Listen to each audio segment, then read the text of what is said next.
आज हम एक ऐसे रहस्य की चर्चा करने जा रहे हैं जिसे बहुत कम लोग पहचान पाते हैं। जीवन के प्रवाह में कई बार हमें ऐसा लगता है कि सब कुछ बिखर रहा है, सब कुछ रुक गया है, या फिर अचानक कोई अदृश्य शक्ति हमें संभाल रही है। और ये केवल संयोग नहीं होता, ये वो क्षण होता है जब ईश्वरीय कृपा चुपचाप आपके जीवन में प्रवेश कर चुकी होती है। परमहंस योगानंद जी कहा करते थे कि परमात्मा कभी हल्ला मचाकर नहीं आता, वो दीपक की लौ की तरह धीरे धीरे आपके भीतर उतरता है। और जब उतरता है तो 4 दिव्य संकेत आपके जीवन में प्रकट होने लगते हैं। आज हम इन्हीं संकेतों को विस्तार से समझेंगे, सहज भाषा में, सरल भाव से, ताकि जो भी सुन रहा है वो अपने भीतर झांक सके और पहचान सके कि ईश्वर कब उसके जीवन में प्रवेश कर चुके हैं। अगर आप पहली बार इस आत्मिक यात्रा पर आए हैं तो स्वागत है ज्ञानी ट्रुथ में। जीवन में कभी कभी सब कुछ सामान्य दिखता है, पर भीतर कुछ अशांत होता है, और वही अशांति ईश्वर का पहला स्पर्श होती है। परमहंस योगानंद जी कहते थे, भगवान पहले तुम्हारी नींद तोड़ता है, फिर तुम्हें जगाता है और अंत में तुम्हें अपने पास ले जाता है। कई बार हम सोचते हैं कि क्यों अचानक मन दुनिया से हटने लगता है, क्यों पहले जो चीजें हमें खुश करती थी वे अब खाली खाली लगने लगती है। इसका कारण ये नहीं कि जीवन में कोई कमी है, बल्कि इसलिए कि अब आत्मा एक नई रोशनी की ओर बढ़ रही है, और ये रोशनी ईश्वरीय कृपा की शुरुआत होती है।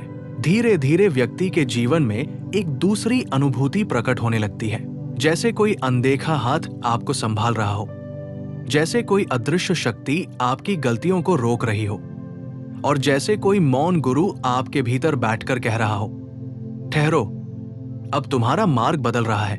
योगानंद जी बताते थे कि जब ईश्वरीय कृपा सक्रिय होती है तो मन अपने आप शांत होने लगता है, बिना किसी प्रयास के। चलती फिरती ज्वालामुखी जैसी जिंदगी अचानक शांत झील बन जाती है।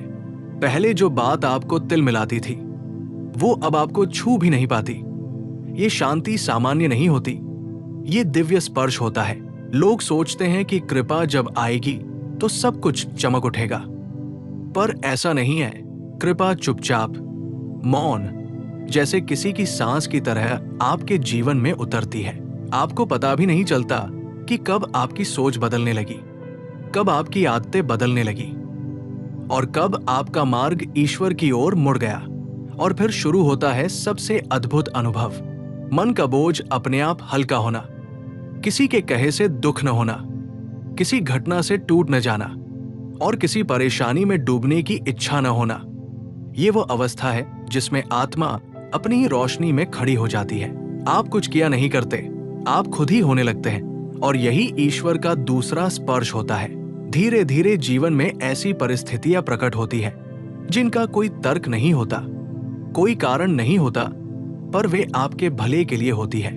अचानक सही व्यक्ति से मिलना, अचानक कठिनाई से बच जाना, अचानक मन में कोई गहरी प्रेरणा उठना, और अचानक ऐसा महसूस होना कि मैं अकेला नहीं हूं। ये सब संकेत होते हैं कि कोई अदृश्य शक्ति आपकी दिशा बदल रही है। योगानंद जी कहते थे, जब तुम गिरने लगो और कोई तुम्हें पकड़ ले, समझ जाना कि वो कृपा है।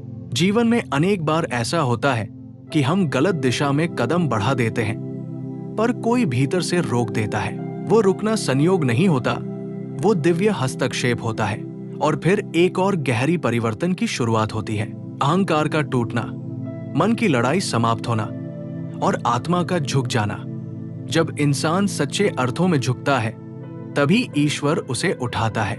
यही वो क्षण होता है जब हम पहली बार महसूस करते हैं कि हमें किसी की आवश्यकता है, किसी मार्गदर्शक की, किसी प्रकाश की, किसी सत्य की। और इसी क्षण में भीतर गुरुतत्व जागृत होता है। आज जब आप ये सुन रहे हैं तो ये भी संयोग नहीं है। जो सुनने के लिए तैयार होता है उसके पास ही संदेश पहुंचता है। योगानंद जी कहते थे, गुरु स्वयं प्यासे के पास जाता है। शायद ये वही क्षण है जब आपके भीतर वो प्यास जाग रही है। अब मैं आपको उस अनुभव की ओर ले चलता हूं जहां व्यक्ति को पहली बार महसूस होता है कि ईश्वर उसके जीवन में सक्रिय हो गया है। ये वो अवस्था होती है जहां मन कहता है, अब मैं डरता नहीं, अब मैं अकेला नहीं हूं। अब मैं उसी की ओर चल रहा हूं जिसने मुझे बनाया है। इन 4 संकेतों का उद्देश्य आपको केवल जानकारी देना नहीं है, बल्कि ये बताना है कि आप अकेले नहीं चलते, आपको छोड़ा नहीं गया है, आपको भुलाया नहीं गया है, आपकी पुकार सुनी जा चुकी है और अब ईश्वरीय कृपा ने अपना काम शुरू कर दिया है। अगर ये संदेश आपके हृदय में बैठा है, अगर इन शब्दों ने आपके भीतर कोई कंपन पैदा किया है, तो समझिए कि जो सुनने की जरूरत थी वही आपकी आत्मा ने सुन लिया है। आप सुन रहे थे ज्ञानी ट्रुथ, और आज का ये संदेश परमहंस योगानंद के आशीर्वाद की अनुभूति के साथ यहीं समाप्त होता है। आज का ये संदेश उन सभी आत्माओं के लिए है जो भीतर किसी अनकही पुकार को महसूस करते हैं। वो पुकार जो शब्दों में नहीं आती पर दिल को हिला देती है। शायद आप भी उसी अवस्था में हैं जहां मन जवाब नहीं खोजता, वो सिर्फ किसी अदृश्य शक्ति को पुकारता है, और यही पुकार ईश्वरीय निकटता का पहला संकेत होती है। कभी कभी जीवन चुप हो जाता है, लोग आसपास रहते हैं पर भीतर एक खालीपन होता है। आंखों में आंसू नहीं होते पर दिल रोता है, और इस मौन वेदना में ईश्वर बहुत पास आ जाता है। परमात्मा का पहला स्पर्श हमेशा दर्द के माध्यम से आता है। दर्द इसलिए नहीं कि वो हमें तोड़ना चाहता है, दर्द इसलिए क्योंकि टूटकर ही मनुष्य भीतर से निर्मल बनता है। जब आत्मा रोती है तब ईश्वर उसे अपनी गोद में उठा लेता है। कई बार हम सोचते हैं कि हमारी प्रार्थनाएं क्यों पूरी नहीं हुई, पर सच तो ये है कि हमारी हर प्रार्थना सुनी गई है। बस उसका उत्तर उस समय दिया गया जब हम संभाल सकते थे। ईश्वर उतना ही देता है जितना हम उठा सके, और जब वह देता है तो उसके साथ करुणा की वर्षा भी देता है।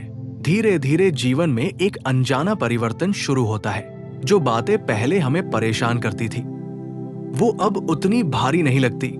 जिन लोगों ने हमें दर्द दिया उनके लिए भी अचानक करुणा जागने लगती है। ये कोई कमजोरी नहीं, ये उस आत्मा का जागरण है जो अब प्रकाश की ओर बढ़ रही है। मन कभी शांति खोजता नहीं, शांति स्वयं मन के भीतर उतरती है जब ईश्वरीय कृपा सक्रिय हो जाती है। फिर एक पल ऐसा आता है जब इंसान अकेला रहना चाहता है। भीड़ अच्छी नहीं लगती, हलचल अच्छी नहीं लगती। मन चाहता है कि बस कुछ देर कोई मुझे छुए नहीं, कोई कुछ कहे नहीं, क्योंकि इसी एकांत में आत्मा अपनी सबसे ऊंची उड़ान भरती है। अद्भुत बात यह है कि ईश्वर कभी बाहर से नहीं आता, वो भीतर से जागता है। वो आपके ही विचारों में बदल कर आता है, आपके ही अंतर्मन की आवाज बनकर आता है, आपके ही आंसुओं में बहकर आता है।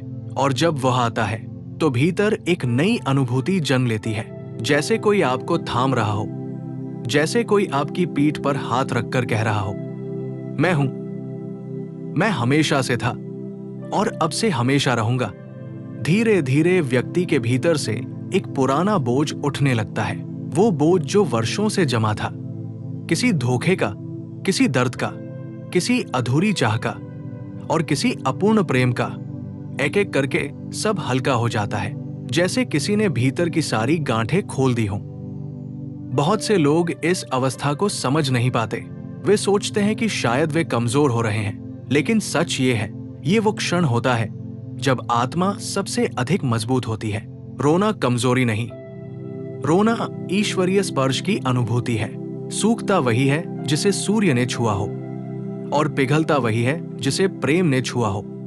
फिर जीवन में अनपेक्षित घटनाएं शुरू होती हैं। जिन चीजों को आप असंभव समझते थे वे अचानक सरल हो जाती है। जहां रुकावट थी वहां रास्ता बन जाता है, जहां दीवार थी वहां दरवाजा खुल जाता है, जहां दुख था वहां अर्थ मिल जाता है। ईश्वर कभी सीधे प्रकट नहीं होता, वो परिस्थितियों में प्रकट होता है, लोगों में प्रकट होता है, मौकों में प्रकट होता है, और कभी कभी आपकी खुद की ही आवाज में प्रकट होता है। और फिर एक और आश्चर्य होता है, मन को दिव्य दिशा मिलने लगती है। बिना किसी गुरु से मिले, बिना कोई पुस्तक खोले, बिना कोई मंत्र जाने, अचानक व्यक्ति को सही और गलत का अंतर साफ दिखने लगता है। ये ज्ञान कहीं बाहर से नहीं आता, ये वही ज्ञान है जो आत्मा में पहले से भरा था, जिसे ईश्वरीय कृपा ने जगा दिया। और फिर एक और आश्चर्य होता है, मन को दिव्य दिशा मिलने लगती है। बिना किसी गुरु से मिले, बिना कोई पुस्तक खोले, बिना कोई मंत्र जाने, अचानक व्यक्ति को सही और गलत का अंतर साफ दिखने लगता है। ये ज्ञान कहीं बाहर से नहीं आता। ये वही ज्ञान है जो आत्मा में पहले से भरा था, जिसे ईश्वरीय कृपा ने जगा दिया। धीरे धीरे आपके भीतर एक पवित्र सौम्यता जन्म लेती है, और जब इंसान शिकायत करना बंद कर देता है तो ईश्वर उसके जीवन में बोलना शुरू कर देता है। पुरानी पीड़ाएं जैसे मौन होकर बैठ जाती हैं, पुराने घाव जैसे खुद भरने लगते हैं, और व्यक्ति पहली बार महसूस करता है कि शायद मेरी पूरी यात्रा सिर्फ यही लाने के लिए थी, उस बिंदु तक जहां आत्मा अपने मालिक के सामने सिर झुका देती है। कभी कभी आत्मा रोना बंद कर देती है, लेकिन दिल बोलना शुरू कर देता है। वो कहता है, मैं थक चुका हूं, अब मुझे उसकी गोद चाहिए, अब मुझे उसका सहारा चाहिए, अब मुझे उस शांति की तलाश है जो दुनिया नहीं दे सकती। और यही वो क्षण है जब ईश्वर अपना हाथ आपके सिर पर रख देता है। ये अनुभूति किसी आवाज की तरह नहीं आती, नहीं किसी दृश्य की तरह। ये आती है एक नर्म सी हवा की तरह जो आपके भीतर के तूफानों को शांत कर देती है। एक समय आता है जब इंसान सचमुच बदल जाता है, धीरे धीरे नहीं, बल्कि जैसे किसी ने भीतर एक दीपक जलाया हो, और उस दीपक की रोशनी में आप पहली बार अपने आप को स्पष्ट देख पाते हैं। आपको समझ आता है कि जो खोया वो कभी आपका था ही नहीं, जो मिला वो आपकी नियति थी, और जो मिलने वाला है उसके लिए स्वयं ईश्वर रास्ता बना रहा है। ईश्वरीय कृपा का सबसे बड़ा संकेत ये है कि व्यक्ति को अपनी गलतियां दिखने लगती हैं। पहले दुनिया गलत लगती थी, अब खुद का मन आईने की तरह सामने खड़ा हो जाता है। और ये दंड नहीं होता, ये वो विशेष क्षण होता है जब ईश्वर मनुष्य को अपनी ही सच्चाई से मिलाता है। जैसे एक पिता बच्चे को पकड़कर कहता है, देखो ये तुम्हारी मिट्टी है और ये तुम्हारा असली रूप है। उसी तरह परमात्मा आत्मा को महसूस करवाता है कि वो कितनी पवित्र थी और दुनियावी दुखों में वो कितना भटक गई। इस अवस्था में मनुष्य का हृदय इतना कोमल हो जाता है कि छोटी सी बात भी आंखें नम कर देती है। अनजाने में किसी से करुणा हो जाती है, किसी पीड़ित को देखकर मन कांप जाता है, किसी की उंगली पकड़ते पकड़ते आप खुद पकड़ने लगते हैं। और जब इंसान शिकायत करना बंद कर देता है तो ईश्वर उसके जीवन में बोलना शुरू कर देता है। पुरानी पीड़ाएं जैसे मौन होकर बैठ जाती है, पुराने घाव जैसे खुद भरने लगते हैं, और व्यक्ति पहली बार महसूस करता है कि शायद मेरी पूरी यात्रा सिर्फ यही लाने के लिए थी, उस बिंदु तक जहां आत्मा अपने मालिक के सामने सिर झुका देती है। कभी कभी आत्मा रोना बंद कर देती है, लेकिन दिल बोलना शुरू कर देता है। वो कहता है, मैं थक चुका हूं, अब मुझे उसकी गोद चाहिए, अब मुझे उसका सहारा चाहिए, अब मुझे उस शांति की तलाश है जो दुनिया नहीं दे सकती। और यही वो क्षण है जब ईश्वर अपना हाथ आपके सिर पर रख देता है। ये अनुभूति किसी आवाज की तरह नहीं आती, नहीं किसी दृश्य की तरह। ये आती है एक नर्म सी हवा की तरह जो आपके भीतर के तूफानों को शांत कर देती है। एक समय आता है जब इंसान सचमुच बदल जाता है, धीरे धीरे नहीं, बल्कि जैसे किसी ने भीतर एक दीपक जलाया हो, और उस दीपक की रोशनी में आप पहली बार अपने आप को स्पष्ट देख पाते हैं। आपको समझ आता है कि जो खोया वो कभी आपका था ही नहीं, जो मिला वो आपकी नियति थी, और जो मिलने वाला है उसके लिए स्वयं ईश्वर रास्ता बना रहा है। ईश्वरीय कृपा का सबसे बड़ा संकेत ये है कि व्यक्ति को अपनी गलतियां दिखने लगती हैं। पहले दुनिया गलत लगती थी, अब खुद का मन आईने की तरह सामने खड़ा हो जाता है। और ये दंड नहीं होता, ये वो विशेष क्षण होता है जब ईश्वर मनुष्य को अपनी ही सच्चाई से मिलाता है। जैसे एक पिता बच्चे को पकड़कर कहता है, देखो ये तुम्हारी मिट्टी है और ये तुम्हारा असली रूप है।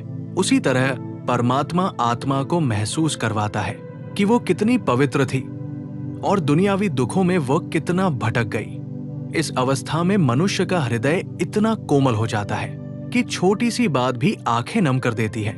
अनजाने में किसी से करुणा हो जाती है, किसी पीड़ित को देखकर मन कांप जाता है, किसी की उंगली पकड़ते पकड़ते आप खुद पकड़ने लगते हैं। ये कमजोरी नहीं, ये आपकी आत्मा की गहराई है जो अब सतह पर आने लगी है। धीरे धीरे ईश्वर आपकी जिंदगी से उन सब चीजों को हटाना शुरू करता है जो आपके लिए हानिकारक थी। चाहे वो लोग हों, स्थितियां हों या आपके अपने विचार। कई बार वो हमें अकेला भी करता है, लेकिन वो अकेलापन सजा नहीं होता। वो एक पवित्र तैयारी होती है, आत्मा को उसके असली घर तक पहुंचाने की तैयारी। जब व्यक्ति इस विशेष अवस्था में प्रवेश करता है तो उसके भीतर एक अजीब सी खामोशी जन्म लेती है। न भारी, न दर्दनाक, बस एक बहुत गहरी, बहुत मुलायम शांति। इस शांति में व्यक्ति को पहली बार अपने जीवन का अर्थ समझ आने लगता है। उसे लगता है कि शायद मेरा इस दुनिया में आना यूं ही नहीं था। मेरी कोई भूमिका है, मुझसे कुछ करवाना है, मैं किसी अदृश्य उद्देश्य का हिस्सा हूं। और जैसे जैसे ये अनुभूति गहरी होती है, मनुष्य के अंदर एक अनोखा साहस प्रकट होता है। बिना आवाज के, बिना किसी सलाह के, बिना किसी वचन के, बस भीतर से उठता हुआ। ये वही साहस है जिसके बारे में संत कहते हैं, जब ईश्वर साथ हो तो डरने की कोई वजह नहीं होती। और फिर आता है वो क्षण जिसका इंतजार बहुत गहरी आत्माएं करती है, भक्ति का जागरण। वो भक्ति जो पूजा से नहीं, जो मंत्रों से नहीं, जो पुस्तकें पढ़ने से नहीं, बल्कि पीड़ा से जन्म लेती है। और जब इस तरह की भक्ति जागती है तो वो व्यक्ति को दिव्य बना देती है। उसके आंसू पूजा बन जाते हैं, उसकी चुप्पी ध्यान बन जाती है, और उसका चलना भी एक साधना बन जाता है। अब व्यक्ति बदल चुका है, वो पहले जैसा नहीं रहा। उसे अब दुनिया के स्वाद में रुचि नहीं, उसका आकर्षण अब भीतर है। वो अब उस रोशनी की तलाश में है जिसने उसे पहली बार छुआ था। और यही वो समय होता है जब ईश्वर धीरे से उसके जीवन में उतरता है, बहुत नर्म, बहुत शांत और बहुत प्यार से। आप शायद महसूस भी न करें, लेकिन वो आपकी हर सांस में होता है, आपके हर कदम में, आपके हर निर्णय में, आपके हर डर के पीछे और हर आशा के भीतर।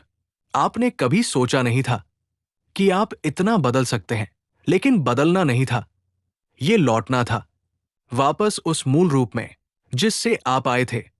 अब जब आप ये सब सुन रहे हैं तो ये सिर्फ शब्द नहीं है, ये आपकी आत्मा का दर्पण है। जो भी हिस्से ने आपको छुआ, वो हिस्सा आपका अपना था। जिस जगह आप भावुक हुए, वही आपकी आत्मा का द्वार था। जिस क्षण आपकी सांस भारी हुई, वही क्षण ईश्वर का स्पर्श था। आपकी यात्रा अब अकेली नहीं है, आप थामे जा चुके हैं, आप स्वीकार कर लिए गए हैं, आप पुकारे जा चुके हैं। ईश्वरीय कृपा अब आपकी राह को प्रकाशित कर चुकी है। शांत रहिए, स्थिर रहिए और इस प्रकाश को धीरे धीरे अपने भीतर उतरने दीजिए। ओम शांति है।